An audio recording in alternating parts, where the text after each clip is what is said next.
Hello dear students. In this video we are going to discuss about one more important question which can be asked in your exam. That is advantages of e-commerce over traditional retail. तो ये question आपको दो veg में पूछा जा सकता है. एक तो पूछा जा सकता है कि सिर्फ एडवांटेजेस ऑफ ई-कॉमर्स के ऊपर, ठीक है. सेकेंडली इन दोनों के बीच में कंपैरिजन का क्वेश्चन भी आ सकता है कि हमें जो ई कॉमर्स है उसके फीचर्स को और जो ट्रेडिशनल कॉमर्स होता है, ट्रेडिशनल रिटेल है, उसके फीचर्स को आपस में कंपेयर करने के लिए कहा जा सकता है. तो हम दोनों ही वेज में इसको पूरे डिटेल में डिस्कस कर सकते हैं, ठीक है. तो हम कुछ पॉइंट्स हेडिंग्स बनाएंगे और उनको फर्दर हम एक्सप्लेन करेंगे, ठीक है जी. तो स्टार्ट करते हैं with different advantages of the e commerce और साथ साथ में हम ये बताते जाएंगे कि अगर यही काम हमें ट्रेडिशनल बिजनेस के तरीके से करना होता तो हमें क्या प्रॉब्लम आ सकती थी, ठीक है जी. तो फर्स्ट हमारा जो पॉइंट है वो है कि जब भी हम ई कॉमर्स यूज़ करेंगे तो हमारे ऊपर कोई भी ज्योग्राफिकल एरिया की लिमिट नहीं रहती है. हमारा बिजनेस जो है वो वेबसाइट के थ्रू होगा तो उसकी जो रीच है वो हमारा पूरा वर्ल्ड है. हमारी साइट हर उस जगह पे अवेलेबल हो सकती है, वहाँ तक पहुँच सकती है जहाँ पे भी इंटरनेट है, जहाँ पे भी कंप्यूटर है, ठीक है. और सेकंड हम बता सकते हैं कि with the advent of M commerce क्या है कि जब हम कॉमर्स की एक्टिविटीज को मोबाइल डिवाइसेस के ऊपर परफॉर्म करेंगे तो that is termed as M commerce. तो with the advent of M commerce और भी ज्योग्राफी की जो लिमिटेशन थी वो अब खत्म हो चुकी है. जिसके हाथ में भी मोबाइल है वो इसके थ्रू शॉपिंग कर सकता है या अपने प्रोडक्ट्स को सेल कर सकता है, ठीक है. तो सेकेंड एडवांटेजेस हम बताएंगे gain of new customer with search engine visibility. आजकल क्या होता है कि हमें कोई भी प्रोडक्ट परचेज करना है तो हम इंटरनेट की हेल्प लेते हैं. जैसे most commonly used search engine is Google, जिसके बारे में सबको पता है. तो गूगल पे हम उस प्रोडक्ट के बारे में सर्च करते हैं तो एंटर करते ही हमारे पास नीचे बहुत सारी ऑप्शंस आ जाती हैं जिनके ऊपर हम क्लिक करके डिफरेंट साइट्स को विजिट कर सकते हैं और वहाँ से अपनी पसंद के प्रोडक्ट को परचेज कर सकते हैं, ठीक है. तो अब क्या है कि हमारे जो कस्टमर्स हैं उनकी अवेलेबिलिटी, उनकी जो विजिबिलिटी है वो बढ़ गई है.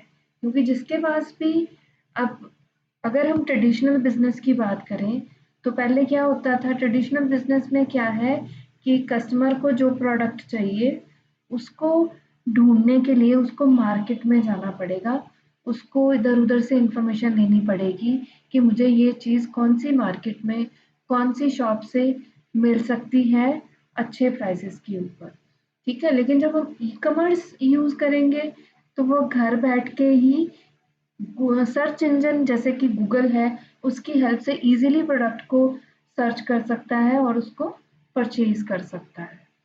उसके बाद है कि ई कॉमर्स के थ्रू अगर हम बिजनेस करते हैं तो हमारी बहुत सारी कॉस्ट जो है वो कम हो जाती है. और वो कौन कौन सी कॉस्ट है, सबसे पहले तो एडवर्टाइजिंग एंड मार्केटिंग की कॉस्ट है.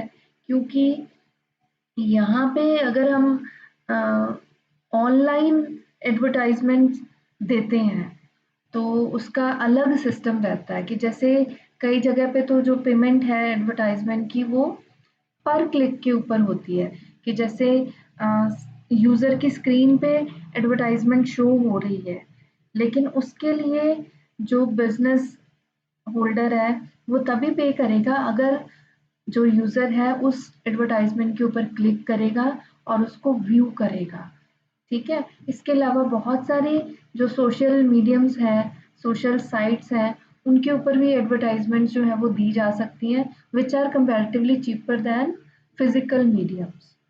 उसके बाद है पर्सोनल. तो एक ट्रेडिशनल बिजनेस के अंदर हमें जितने पर्सन्स की ज़रूरत पड़ती है, जितने एम्प्लॉयज़ की ज़रूरत पड़ती है बिज़नेस को एफिशिएंटली रन करने के लिए। तो जब वही बिज़नेस हम ई कॉमर्स के थ्रू करते हैं तो बहुत सारे काम हमारे जो है वो ऑटोमेट हो जाते हैं, जो सॉफ्टवेयर के थ्रू किए जा सकते हैं, जैसे कि बिलिंग, पेमेंट्स, इन्वेंट्री मैनेजमेंट। तो ट्रेडिशनल बिजनेस में इन कामों को करने के लिए हमें एम्प्लॉयज़ को हायर करना पड़ेगा, उनको सैलरीज पे करनी पड़ती हैं, जबकि ई कॉमर्स में हम इन ऑपरेशंस को ऑटोमेटिकली सॉफ्टवेयर के थ्रू परफॉर्म कर सकते हैं। तो इससे हमारी ये पर्सनल कॉस्ट भी कम हो जाती है। उसके बाद और कौन सी कॉस्ट कम होती है? Real estate. मतलब अब हमें अपने बिजनेस को रन करने के लिए एक महंगा सा ऑफिस या महंगी सी शॉप अच्छी लोकेलिटी में बिल्ड करके शुरू करने की ज़रूरत नहीं है बिजनेस। जस्ट हम एक अच्छी साइट के साथ भी अपनी बिजनेस को रन कर सकते हैं। तो इसलिए हमारी जो बिल्डिंग की कॉस्ट है, जो उसकी लोकेशन की कॉस्ट है, वो भी रिड्यूस हो जाती है। तो इसका मीनिंग क्या हुआ कि with the help of e commerce हम लोअर कॉस्ट के साथ ही अपने बिजनेस को अच्छे तरीके से आगे लेके जा सकते हैं। उसके अलावा अब कस्टमर को इसका क्या एडवांटेज मिलता है कि वो है लोकेट द प्रोडक्ट क्विकर। अब कोई भी चीज़ हमें मार्केट से परचेज करनी होती है तो पहले हमें बाज़ार के बारे में, मार्केट के बारे में, शॉप्स के बारे में इंफॉर्मेशन कलेक्ट करनी पड़ती है, ठीक है। लेकिन जब हम वेबसाइट्स के थ्रू, ई कॉमर्स के थ्रू करेंगे तो सिर्फ सर्च करके हम इजीली अपने प्रोडक्ट को सर्च कर सकते हैं, और इवन जो वेबसाइट्स होती हैं उनके ऊपर भी हमारी सर्च को भी हम फिल्टर कर सकते हैं, कस्टमाइज कर सकते हैं, और हम नैरो डाउन कर सकते हैं कि हमें कौन सा प्रोडक्ट देखना है। उसके बाद है eliminate travel time and cost. अब कस्टमर को सेकंड जो बेनिफिट होता है कि उसको फिजिकली चल के मार्केट तक या बिजनेस होल्डर तक नहीं जाना पड़ता है, वो घर बैठे ही कम टाइम के अंदर अपने प्रोडक्ट को देख के परचेज कर सकता है। Next point is provide comparison shopping. तो जैसे अगर हमें मोबाइल ही परचेज करना है, ठीक है, तो इतनी ज़्यादा वैरायटी, डिफरेंट ब्रांड्स मार्केट में अवेलेबल होते हैं और सब में कुछ ना कुछ फीचर्स डिफरेंट होते हैं, सबकी कॉस्ट डिफरेंट होती है। तो अगर हमें फिजिकल मार्केट में जाके परचेज करना हो तो हमें डिफरेंट शॉप से डिफरेंट ब्रांड के मोबाइल्स के फीचर्स को नोट करना पड़ेगा और फिर घर आके हम उनको कंपेयर कर सकते हैं। जबकि ऑनलाइन अगर हम शॉपिंग करते हैं तो हम यही कंपैरिजन वाला काम बहुत इजीली कर सकते हैं, क्योंकि ज़्यादातर वेबसाइट्स के ऊपर हमें प्रोडक्ट के फीचर्स को कंपेयर करने के लिए भी पेजेस मिल जाते हैं, जिससे हम अपना डिसीजन जो है वो वाइजली और इजीली ले सकते हैं, ठीक है। नेक्स्ट जो कस्टमर को बेनिफिट होता है वो enable deals, bargains, coupons and group buying. तो क्योंकि ई कॉमर्स के थ्रू जो बिजनेस कंपनीज हैं उनकी बाकी की कॉस्ट कम होती है, तो वो इसको कंपनसेट कर सकते हैं by providing some benefits in terms of discounts, some coupons to the customers। तो उसका बेनिफिट वो कस्टमर्स को दे देते हैं।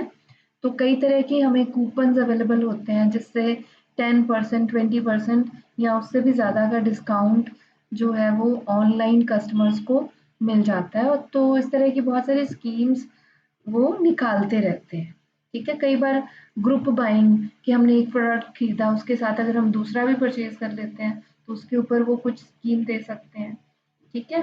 तो जो कि कई बार जो फिजिकल मार्केट होती है उनमें उस तरह के डिस्काउंट्स प्रोवाइड करना या कस्टमर को उस तरह की स्कीम्स मिलना कई बार पॉसिबल नहीं होता। तो इसलिए कस्टमर भी ये प्रेफर करते हैं कि वो ऑनलाइन सर्च करें कि कौन कौन से प्रोडक्ट के ऊपर क्या क्या ऑफर्स जो हैं वो ऑनलाइन अवेलेबल हैं। उसके बाद नेक्स्ट जो हम कस्टमर के लिए एडवांटेज कह सकते हैं वो है उसके पास किसी भी प्रोडक्ट के लिए सफिशेंट इंफॉर्मेशन जो अवेलेबल होती है। मतलब कि जो भी प्रोडक्ट वो वेबसाइट के ऊपर देख रहा है तो उसके साथ उसकी पूरी डिस्क्रिप्शन, उसके पूरे इंग्रेडिएंट्स, उसके पूरे कंपोनेंट्स साथ में मेंशन रहते हैं, जिसको वो बहुत ध्यान से स्टडी कर सकता है।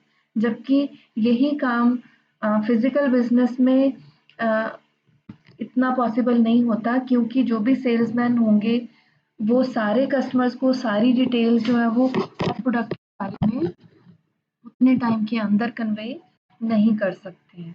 इसके अलावा हम नेक्स्ट एडवांटेज इसका ये बता सकते हैं कि ऑनलाइन बिजनेस करने के लिए कंपनीज या ऑर्गेनाइजेशंस क्या करती हैं कि वो जो भी यूज़र है उसकी प्रेफरेंसेस को नोट करती रहती हैं कि वो क्या सर्च कर रहा है, तो उसी के अकॉर्डिंगली उसके सिस्टम के ऊपर, साइट्स के ऊपर उसको एडवर्टाइजमेंट्स जो है वो शो होती हैं। ठीक है। और नेक्स्ट टाइम अगर वही यूज़र फिर से साइट को विजिट करता है तो उसकी चॉइस के अकॉर्डिंगली उसको सारे प्रोडक्ट्स जो है वो डिस्प्ले हो जाते हैं। और कई बार कंपनीज जो है वो यूज़र्स की पर्सनल डिटेल्स को नोट करके उनको ईमेल्स भी भेज सकती हैं। तो नेक्स्ट जो बेनिफिट है वो कस्टमर को ये है कि ये शॉपिंग का अब टाइम नहीं है कि उसको मार्केट में एक लिमिटेड टाइम के अंदर ही जाना है।